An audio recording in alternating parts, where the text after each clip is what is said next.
La palabra con nosotras, con nosotros. Una reflexión de la palabra cotidiana en diálogo con el acontecer de la comunidad.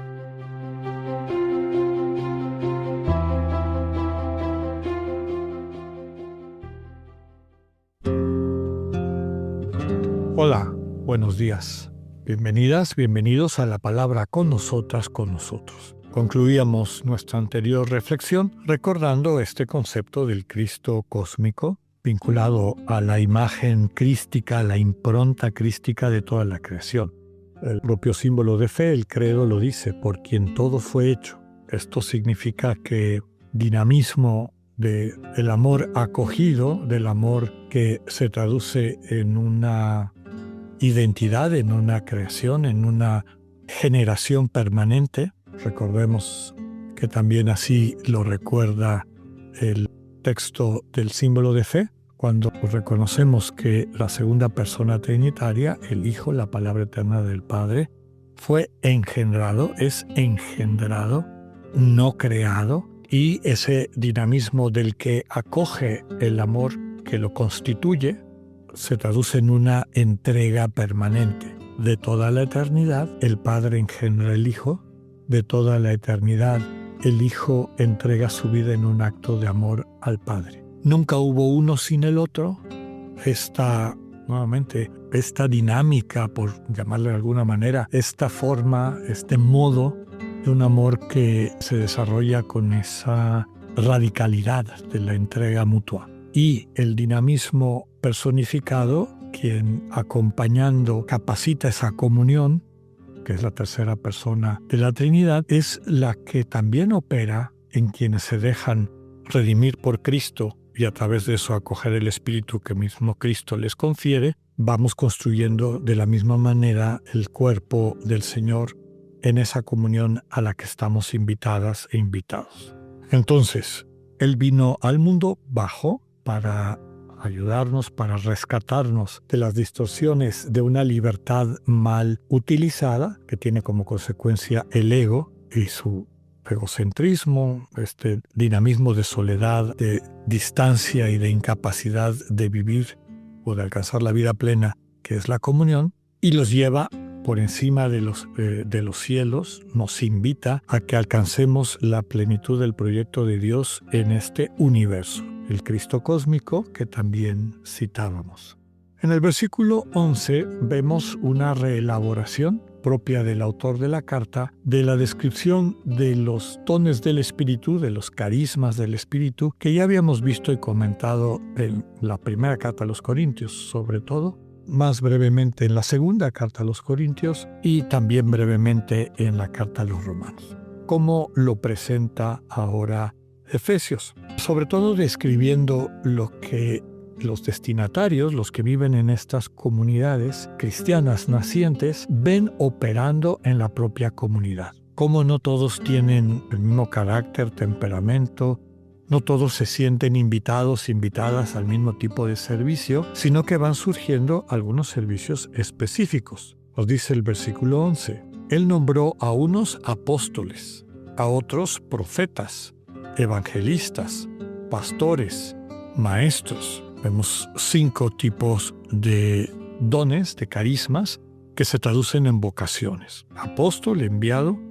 Recordemos que era un ministerio propio de la iglesia naciente, básicamente los que tenían una vida itinerante como era la de Pablo, llevando la buena noticia para compartirla. Otros reciben este don de profecía, que se traduce en contemplar el mundo con la sensibilidad de Dios y transmitir el deseo de Dios ante esa realidad concreta que hay que cambiar, que hay que consolidar. Es el trabajo de los profetas. Evangelistas, es decir, quienes tienen el don de evangelizar, es decir, de facilitar la experiencia de la buena noticia a quienes son enviados. Ya sabemos que la buena noticia es encontrarse con Dios como un Padre amoroso, cuya mirada amorosa transforma nuestros corazones y nos salva. Algunos tienen ese don, esa facilidad.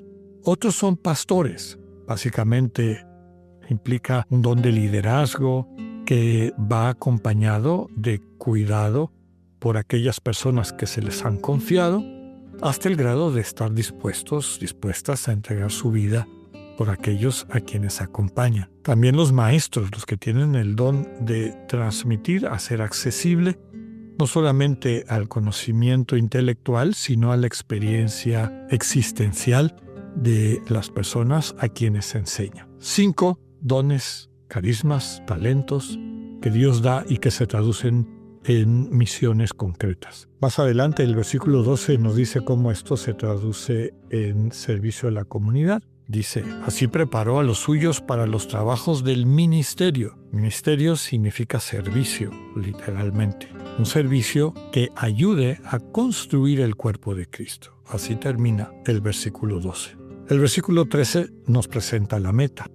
Hasta que todos alcancemos la unidad de la fe y el conocimiento del Hijo de Dios, el estado de hombre perfecto y la madurez de la plenitud en Cristo. Básicamente que aprendamos a amar por el modelaje que el Señor nos hace, aprendamos a amar como Cristo ama al Padre y que a través de esa conciencia renovada participemos plenamente de la comunión para la que fuimos creados.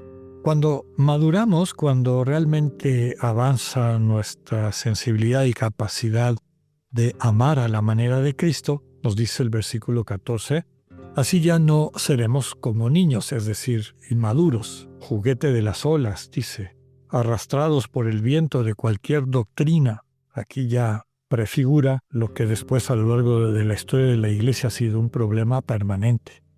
Cuando se le ha olvidado a los cristianos que nuestra fe está sustentada en el encuentro con el resucitado, en la experiencia de Dios, no en una doctrina, no en una serie de proposiciones doctrinales, que ya hemos dicho muchas veces que tienen, digamos, el servicio fundamental de apuntar en la dirección. ¿Dónde podemos, en qué dirección movernos para el encuentro con Dios?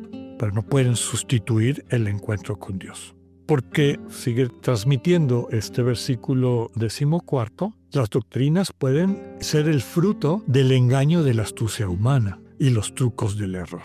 En cambio, dice el versículo 15, viviendo en la verdad y el amor, es decir, renovando día con día el encuentro amoroso con Dios en Cristo, podremos seguir creciendo hasta alcanzar del todo al que es la cabeza. Vuelve a aparecer esta vocación del ser humano de poder amar como Cristo. En eso está la salvación y la plenitud de la vida. El versículo 16, con el que termina esta sección, dice, gracias a Él, al Señor, a Cristo, a la manera como nos redime, nos acompaña, nos rescata, el cuerpo entero recibe unidad y cohesión gracias a los ligamentos que lo vivifican y por la acción propia de cada miembro. Así el cuerpo va creciendo y construyéndose en el amor.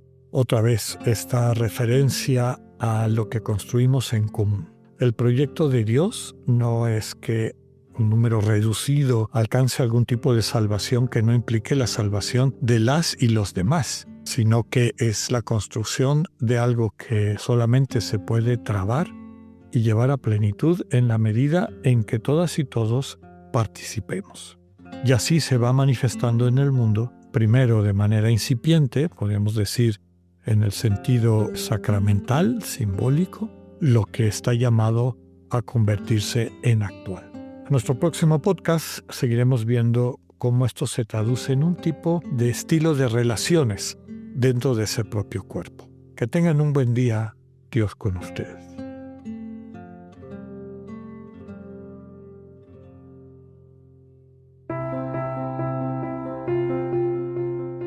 Acabamos de escuchar el mensaje del Padre Alexander Satirka. Escúchalo de lunes a viernes a las 8:45 de la mañana por Spotify o por radioiberoleón.com. Esta es una producción del ITESO, Universidad Jesuita de Guadalajara y Radio ITESO 95.1.